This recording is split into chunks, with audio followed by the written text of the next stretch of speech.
सभी को सादर नमस्ते। ऋषियों की अमृतधारा चैनल में आप सभी का स्वागत है, हार्दिक अभिनंदन है।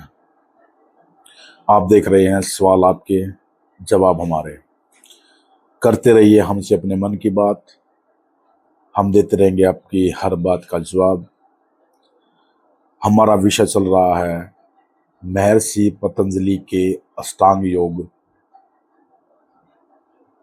का एक उप अंग है यम।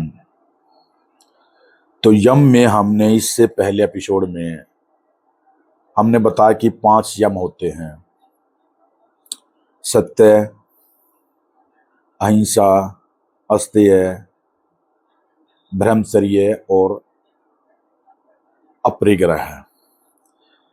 तो प्यारे दर्शकों, आज हम अहिंसा के बारे में जानेंगे। अहिंसा क्या है?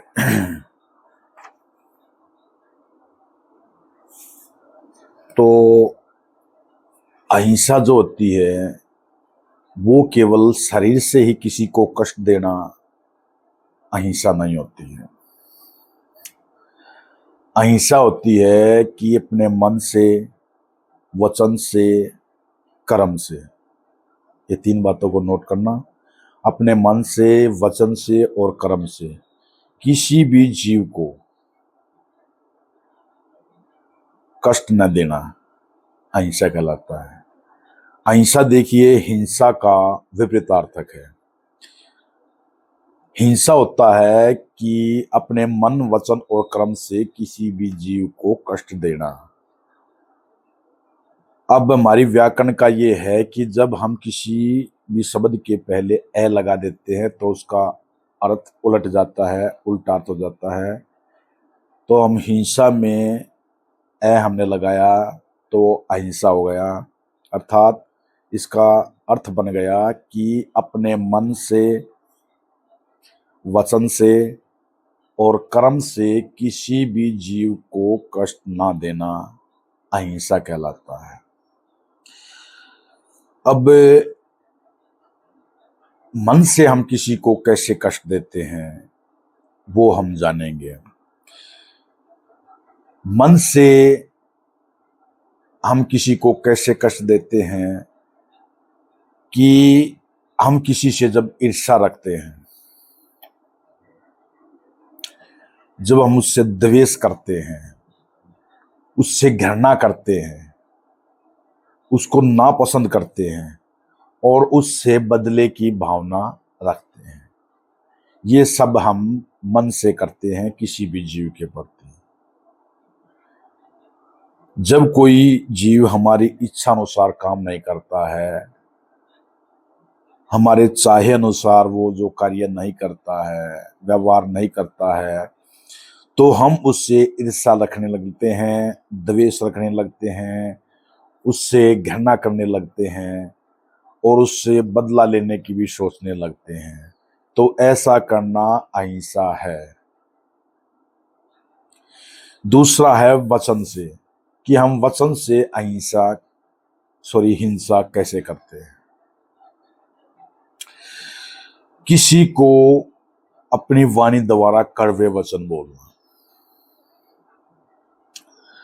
झूठ बोलना। हम अपने दैनिक व्यवहार में झूठ बोलते रहते हैं, किसी को उसको नीचा दिखाने के लिए कड़वे शब्द बोलते रहते हैं, झूठे वादे करते रहते हैं। किसी हमारे महापुरुष ने कहा कि वादा हमें वही करना चाहिए जो निभा सके, लेकिन हम अपने इस व्यावहारिक जीवन में काफी झूठ बोलते रहते हैं, उनको नीचा दिखाने के लिए कड़वे से कड़वा वचन बोलते रहते हैं, उनको झूठे वादे करते रहते हैं। तो ऐसा करके भी हम अहिंसा का पालन नहीं करते, हम हिंसा करते हैं। अगला है कर्म, कि हम कर्म से किस प्रकार हिंसा करते हैं। तो कर्म से हम अपने इस शरीर के द्वारा किसी भी जीव को जब हम कष्ट देते हैं, अपने व्यवहार के द्वारा, अपने इस शरीर के द्वारा जब किसी भी जीव को हम कष्ट देते हैं, तो वो कर्म के द्वारा हमारी हिंसा होती है। तो इस प्रकार हम 3 प्रकार से हिंसा करते हैं, मन से, वचन से और कर्म से। मन से हिंसा मैंने बताया कि मन से हम ईर्षा, किसी से ईर्षा, द्वेष, घृणा या बदले की भावना करके करते हैं। तो मैं अहिंसा का पालन अगर हम करते हैं, मन से करते हैं, तो अहिंसा का पालन करने के लिए हमें किसी के प्रति अपने मन में घृणा नहीं करनी चाहिए, द्वेष नहीं रखना चाहिए, बदले की भावना नहीं रखनी चाहिए। दूसरा फिर वचन से, तो वचन से हम अहिंसा का पालन कैसे करेंगे? हमें किसी को भी कड़वे वचन नहीं बोलना है, मधुर और स्पष्ट वचन ही उसको शब्द बोलना है। झूठ किसी को नहीं बोलना है। वादा वही करना है जो हम निभा सके, झूठे वादे किसी से नहीं करना है, क्योंकि झूठा वादा करने से भी सामने वाले को पीड़ा होती है। फिर है शरीर के द्वारा, तो शरीर के द्वारा भी हमें किसी भी जीव जंतु को कष्ट नहीं पहुंचाना है, अनावश्यक कष्ट। जानबूझकर हमें किसी भी जीव, मनुष्य विशेष नहीं है, मनुष्य के अतिरिक्त और भी जितने भी प्रकार के जीव जंतु हैं, उनको भी हम उनके में रक्षा करनी चाहिए। अगर वो आपत्ति में है तो यथासंभव हमें उसकी सहायता करनी चाहिए। हमें उनको बिना किसी विशेष कारण के उनको कोई कष्ट नहीं देना चाहिए। इन सब से का परिणाम फिर क्या निकलता है? अहिंसा का पालन करके हमारे मन में स्थिरता आती है, हमारे मन की जो गति है उसको विराम मिलता है, उसमें स्थिरता आती है। हमारे मन के अंदर जो हमारे संवेग है, क्रोध, द्वेष और जो प्रतिशोध है, लेने की जो भावना है, वो कम होती है, हमको मानसिक शांति मिलती है। अहिंसा का पालन करके हमारे मन में स्थिरता आती है, क्रोध, द्वेष, ईर्ष्या और प्रतिशोध, बदले की भावना, इनमें कमी आती है। अब है कि अहिंसा का हमारे दैनिक जीवन में क्या महत्व है। हमें दैनिक जीवन में अहिंसा का पालन कहाँ कहाँ कैसे कैसे करते हैं, कैसे करना चाहिए। तो सबसे पहले हमें अहिंसा का पालन करते हुए सबसे प्रेम पूर्वक व्यवहार करना चाहिए। अब वो चाहे किसी भी धर्म का है, किसी भी वर्ग का है, किसी भी जाति का है, हमारे से आयु में छोटा है या बड़ा है, कोई मनुष्य है या दूसरा जीव जंतु है, सबके साथ प्रेम पूर्वक व्यवहार करना चाहिए, प्रेम पूर्वक ही उनके साथ बातचीत करनी चाहिए। अगर उस जीव से, उस मनुष्य व्यक्ति या उस जीव से हमें क्रोध आ जाता है, तो वहां हमें अपना संयम बरतना चाहिए, उस पर क्रोध नहीं दिखाना चाहिए। जरूरत पड़ने पर अगर किसी व्यक्ति को, किसी जीव को हमारी जरूरत है और हम उसकी यथासंभव अपनी रक्षा करते हुए उसकी सहायता कर सकते हैं, तो हमें उसकी सहायता भी जरूर करनी चाहिए। अहिंसा जो है वो एक नियम नहीं है, बल्कि वो जीवन जीने की शैली होता है। हमारे ऋषियों ने जीवन जीने के क्या क्या रास्ते होते हैं, क्या क्या तरीके होते हैं, उनमें से एक है अहिंसा। कि अहिंसा के मार्ग पर चलते हुए हम अपने जीवन का उद्देश्य पूर्ण कर सकते हैं। ये कोई नियम नहीं है, ये हमारी जीवन शैली है कि हमें किस तरह का जीवन जीना चाहिए। जब मन में दया, करुणा और वाणी में मधुरता आती है, जब हमारे मन में दया भाव आता है, करुणा आती है और हमारी वाणी के अंदर मिठास, मधुरता आती है, तो वास्तव में ही फिर अहिंसा का पालन हो रहा होता है। हम ये अनुमान लगाएं कि हम क्या अहिंसा का पालन कर रहे हैं, तो उसका संकेत ऋषियों ने दिया है कि जब हमारे मन में दया भाव आने लगे, करुणा भाव आने लगे, वाणी के अंदर मधुरता आने लगे, चाहकर भी किसी जीव पर क्रोध न आए, तभी हमें यह समझ लेना चाहिए कि हम वास्तव में ही अहिंसा का पालन कर रहे हैं। अब कुछ उदाहरणों से हम स्पष्ट करेंगे कि हम वाणी से, मन से और वचन से किस प्रकार अहिंसा का पालन करते हैं। मन से देखिए कि हम अपने दैनिक जीवन में बहुत से क्रियाकलाप ऐसे करते रहते हैं, व्यवहार ऐसा करते रहते हैं कि हमारे द्वारा अहिंसा का पालन नहीं होता है, हिंसा हमारे द्वारा कहीं ना कहीं की जाती है। अब देखिए, हम पहले मन से देखेंगे कि हमारा कोई पड़ोसी तरक्की करता है, उसने कोई नया मकान खरीदा है, मकान बना रहा है, कोई गाड़ी घोड़ा खरीदा है, तो उस हमारे पड़ोसी के प्रति हमारे मन में जो ईर्ष्या, द्वेष और जो घृणा आती है वो हमें नहीं आने देनी। अगर हम ऐसा करेंगे तो हमारी मानसिक शांति भंग हो जाए और हमारे द्वारा अहिंसा का पालन नहीं होगा।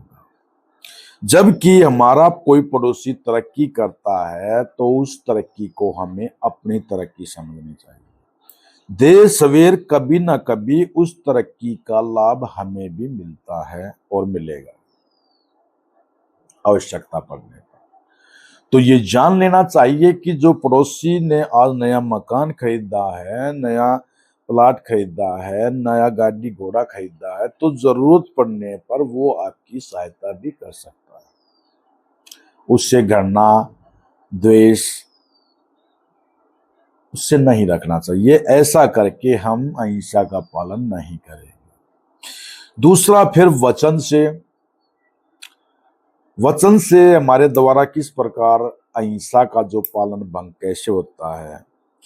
यदि कोई व्यक्ति गलती कर देता है या सामने वाला कोई व्यक्ति हमारे अनुसार व्यवहार नहीं करता है, हमसे झूठ बोल देता है, झूठे वादे कर देता है, या जैसा हम चाह रहे हैं वैसा व्यवहार वो नहीं कर रहा है, तो वहां हमें क्रोध आता है। तो वहां ही हमें क्रोध नहीं लेके आना। अगर हमने वहां अपने अंदर, अपने मन के अंदर क्रोध को ले आने से रोक लिया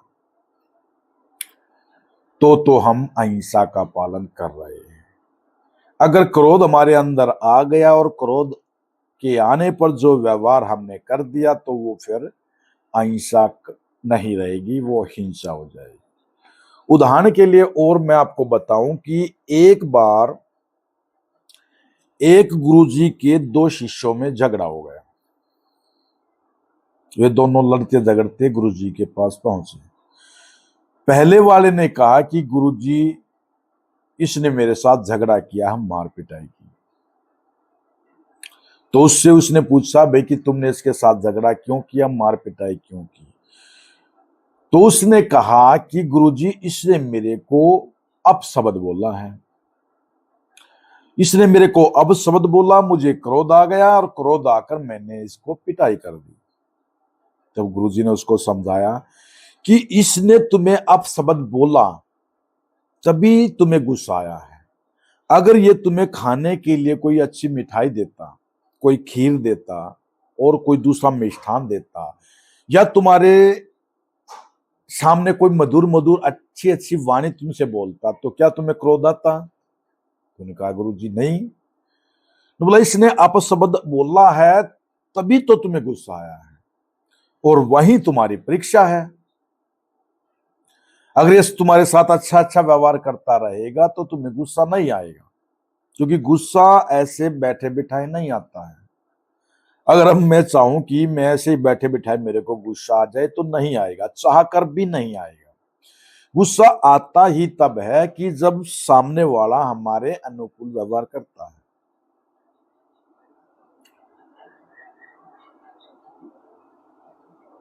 जब सामने वाला हमारे से अनुकूल व्यवहार नहीं करता, तो उसने गुरुजी ने उसको कहा कि जब इसने तुम्हारे को अपशब्द बोला तो तुम्हें क्रोध आया, और क्रोध आने पर तुम्हारी बुद्धि का नाश हो गया और तुमने पशु तुल्य। गुरुजी ने उस शिष्य से कहा कि गुस्सा ऐसे बैठे बिठाए नहीं आता है। गुस्सा तभी आता है जब सामने वाला हमसे प्रतिकूल व्यवहार करता है, हमारे अनुकूल व्यवहार नहीं करता है।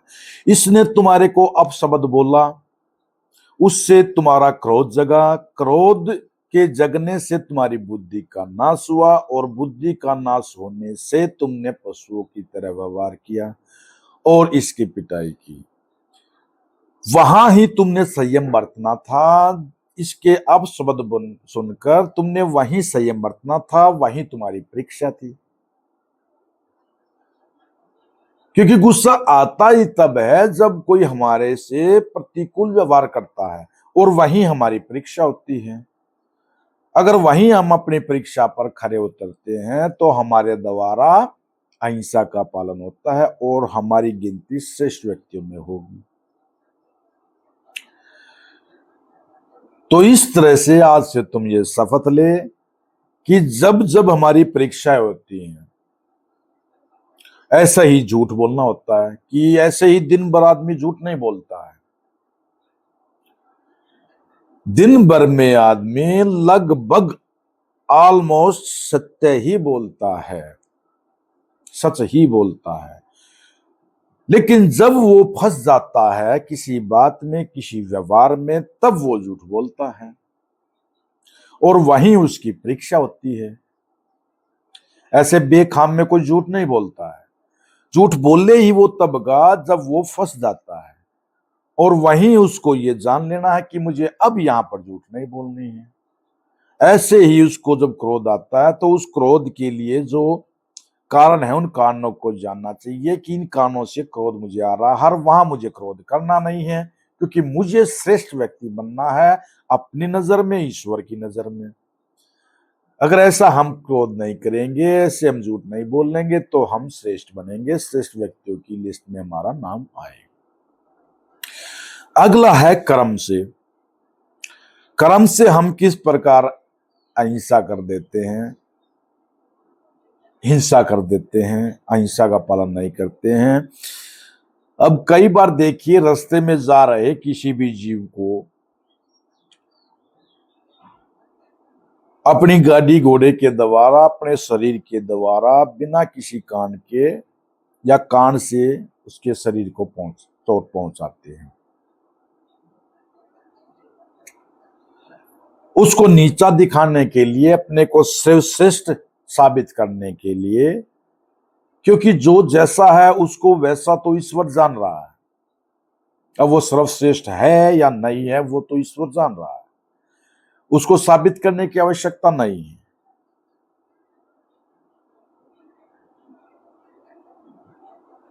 उसको साबित करने की आवश्यकता नहीं।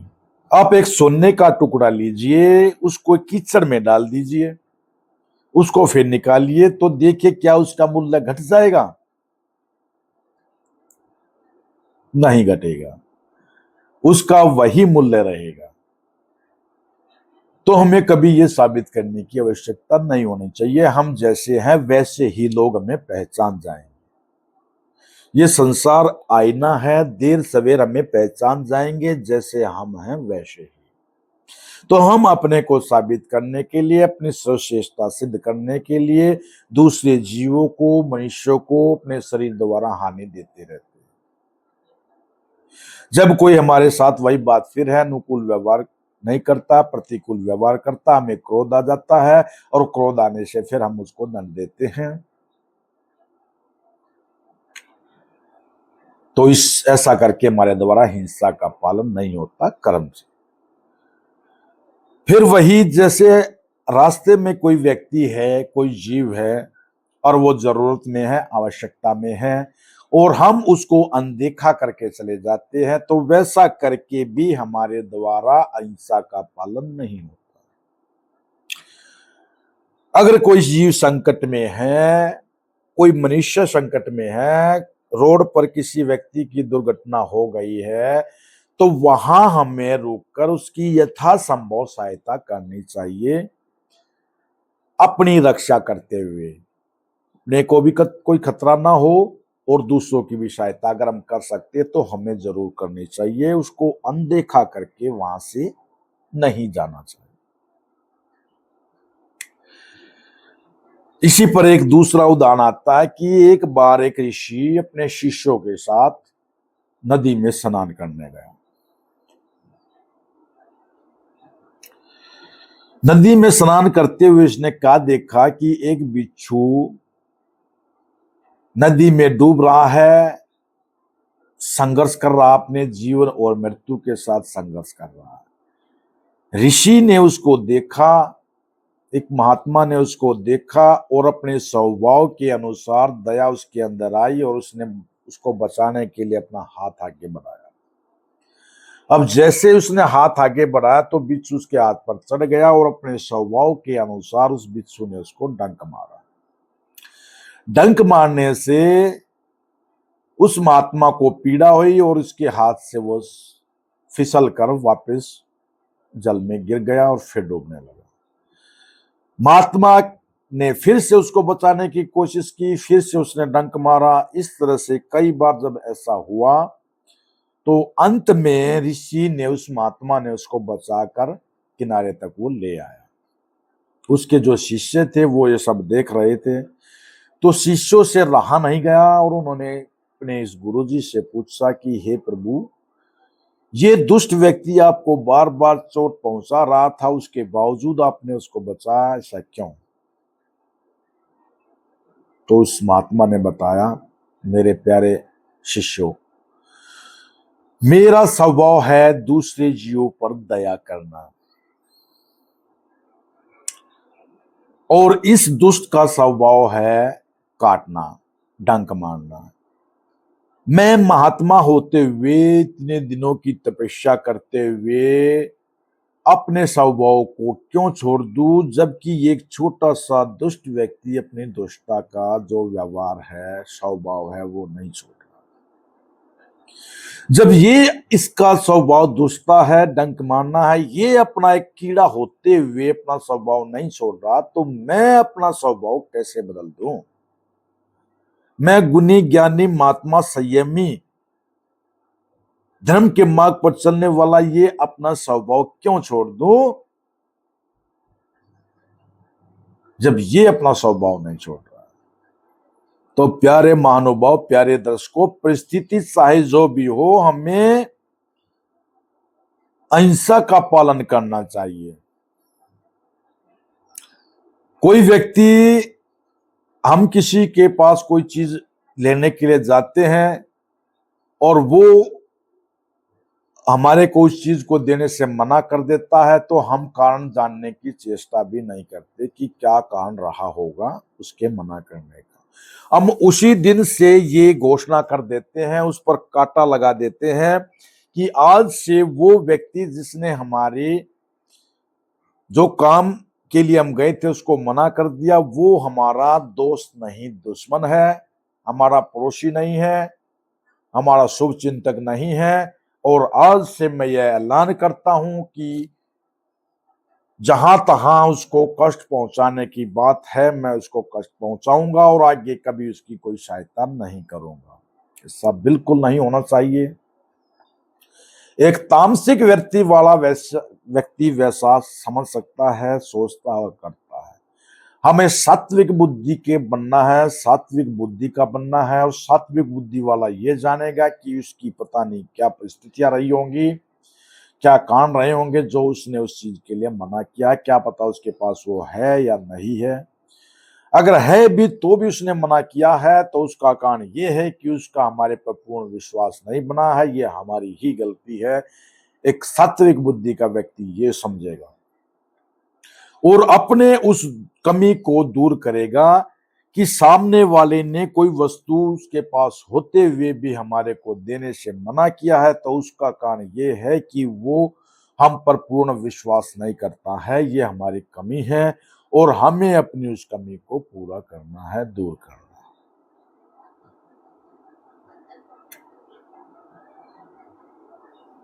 तो हमें सात्विक बुद्धि का बनना है, श्रेष्ठ बनना है, अपने जीवन के उद्देश्य को सफल करना है, इस संसार को जानना है। इस संसार के अंदर जितने भी संवेग है, काम, क्रोध, लोभ, मोह, ईर्ष्या, द्वेष, निंदा, सबको जानना है।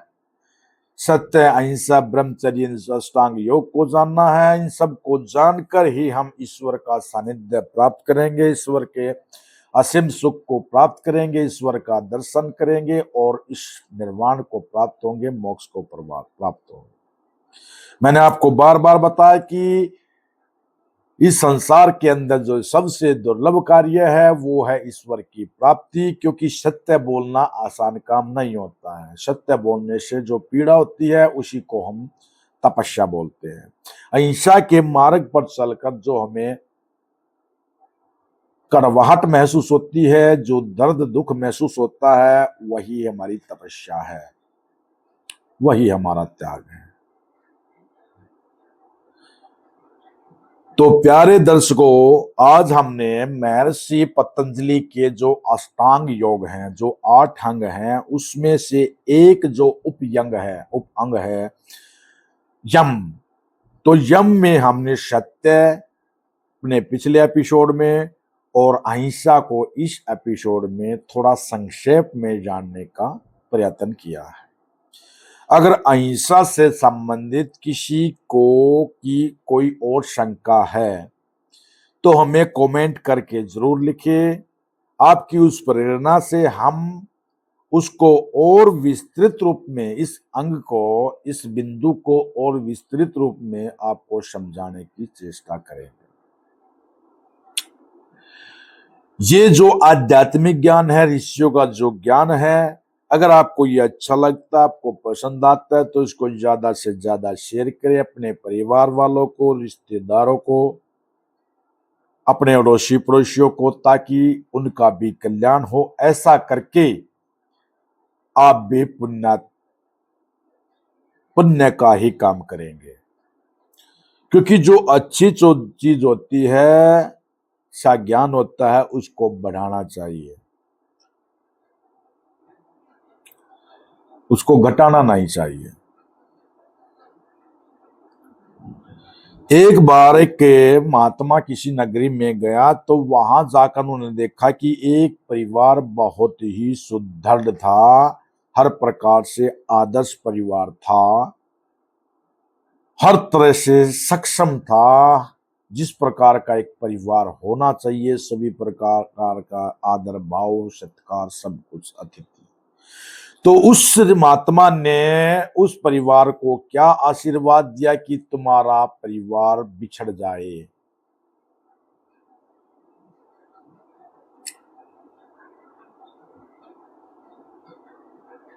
तुम्हारा परिवार टूट टूट कर अलग हो जाए। ये आशीर्वाद, ये अभिलाषा उस महात्मा ने उस परिवार से पूछने पर उस महात्मा ने बताया कि तुम्हारा परिवार केवल इतना अच्छा आदर्श परिवार है कि उसको एक ही स्थान पर रहना कल्याणकारी नहीं है। आपके परिवार के जो सदस्य हैं वो अलग अलग जगह पर जाएंगे तो अलग अलग जगह पर आदर्श स्थापित करेंगे,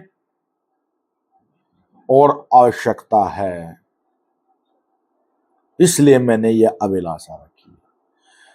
तो वही मैं कह रहा हूं कि जो चीज जानने योग्य, अच्छी है, आदर्श है, सात्विक है, सनातनी है, शाश्वत है, तो वैसे ज्ञान को एक ही स्थान पर नहीं रुकना चाहिए।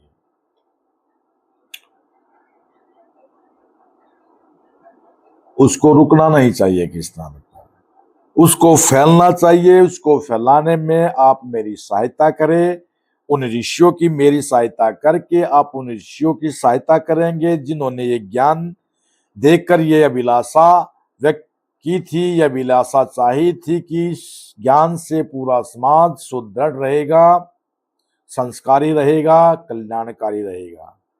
लेकिन उन ऋषियों का ज्ञान वो एक ही स्थान पर सीमित होकर रह गया है। उसको बढ़ाने चढ़ाने में मेरा आप सहयोग करें, उन ऋषियों का सहयोग करें। ये जो ज्ञान है ये ईश्वर का ही ज्ञान है। ईश्वर ने ही वेदों में ऋषियों को ये ज्ञान दिया था। 4 अलग अलग ऋषियों को 4 अलग अलग वेदों में ये ज्ञान ईश्वर ने अपने मानसिक शक्ति से उनको दिया था।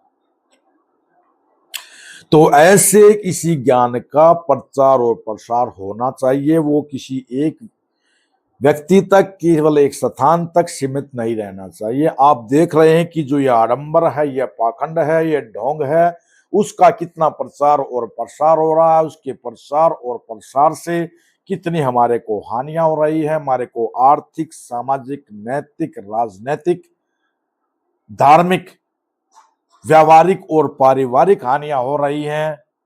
उस अज्ञान के फैलने से आज आवश्यकता है तो ज्ञान के, शाश्वत ज्ञान के प्रचार और प्रसार की है। इस ज्ञान के प्रचार और प्रसार में आप सभी भी सहयोगी बन सकते हैं। इसको प्रचार और प्रसार कीजिए। मेरे अतिरिक्त और भी बहुत से महानुभाव हैं जो इस ज्ञान का प्रचार और प्रसार, आध्यात्मिक ज्ञान अर्थात जो जैसा है उसको वैसा ही जानना, उसको वैसा ही समझना, इस ज्ञान को आप बढ़ाने में सहयोग दें। ऐसा करके आप स्वतः अपना भी कल्याण करेंगे, ईश्वर की दृष्टि में श्रेष्ठ बनेंगे और ईश्वर के इस पुण्यात्मक कार्य में अपना सहयोग देंगे, ऋषियों के इस कार्य में सहयोग देंगे। तो मेरे प्यारे महानुभाव, मेरे प्यारे दर्शकों, अगर ये ज्ञान आपको श्रेष्ठ लगता है, इसमें कोई मिथ्याचरण कुछ नहीं है, इसमें कोई झूठ अपवाद कुछ नहीं है, तो ऐसे इस ज्ञान को आप ज्यादा से ज्यादा शेयर करें, ज्यादा से ज्यादा इसको लाइक करें, ज्यादा से ज्यादा इसको सब्सक्राइब करें, ताकि इस ज्ञान का प्रचार और प्रसार बढ़े और दूसरा मिथ्या ज्ञान जो फैला हुआ है उसके अंदर कमी आए।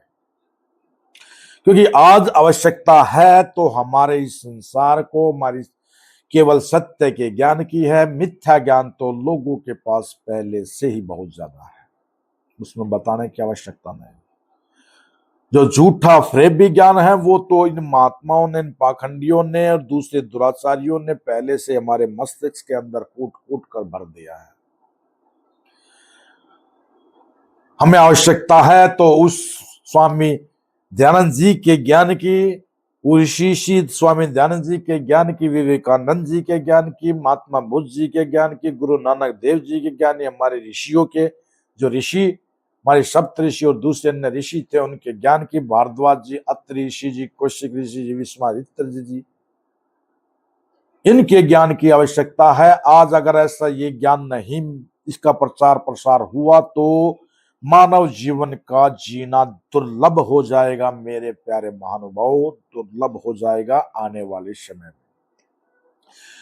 मेरी आप सभी दर्शकों से, सभी महानुभावों से हाथ जोड़कर नम्र निवेदन है कि इस शाश्वत ज्ञान को फैलाने में आपके सोशल मीडिया का सहारा जो हमने लिया है, इसके माध्यम से इस ज्ञान का प्रचार प्रसार करने में हमारा सहयोग करें।